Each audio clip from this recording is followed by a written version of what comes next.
రేవంత్ రెడ్డి నాకు ఎన్డీఎస్ఏ చెప్తేనే నీళ్లు నింపుతా అని అజ్ఞానంతో మాట్లాడుతున్నాడు అన్నారు.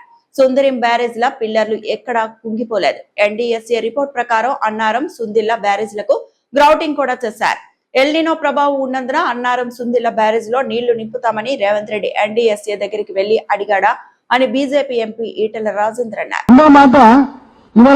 అన్నారం గాని సుందిల్ల గాని ఎక్కడ కూడా పిల్లలు కుంగిపోయినట్టు కానీ చిన్న బుంగలు పడితే పడవచ్చు. ఇప్పుడు చెర్లకు కుంటలకు బుంగలు పడతాయి.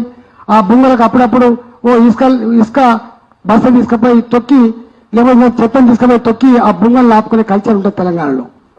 ఇక్కడ కూడా నిజంగానే బుంగలు ఉంటే మనం రెక్టిఫై చేసుకోవచ్చు. కానీ ఎన్డీఎస్ఏ రిపోర్ట్ ప్రకారంగా 2024లో మరి కాంట్రాక్టర్తో చేయించిందా, మరి డిపార్ట్మెంట్ చేసిన తెలియదు, గ్రౌటింగ్ కూడా చేసినట్ట. గ్రౌటింగ్ అంటే అర్థం ఏంటిది?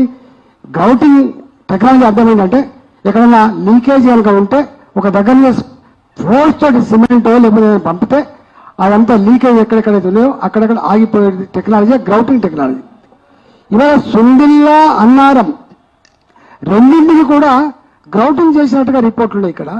కాబట్టి ఇప్పుడు ఎన్డీఎస్ఏ ఏం చెప్పింది పక్కన పెడితే ఇవాళ 2 ప్రాజెక్టులు గ్రౌటింగ్ చేసినవి ఉన్నాయి. కాబట్టి ఇవాళ ఇక్కడ ఎల్లీలో వల్ల మొత్తం కరువు తండనిస్తా ఉంది. కాబట్టి ఇంత ఎమర్జెన్సీ పరిస్థితుల్లో కూడా ప్రభుత్వం వెంటనే సమీక్ష చేసుకొని ఎక్కడ దీన్ని అధిగమించాలి, ఎట్లా నీళ్ళు తెచ్చుకొని ఆలోచించాలి. కానీ ఇప్పుడు మొండిగా గుడ్డిగా ఇవాళ అజ్ఞానంతో నేను చేయ నాకు ఎన్డీఎస్ఏ చెప్పాలని చెప్పే మాటలు మాట్లాడుతున్నావు.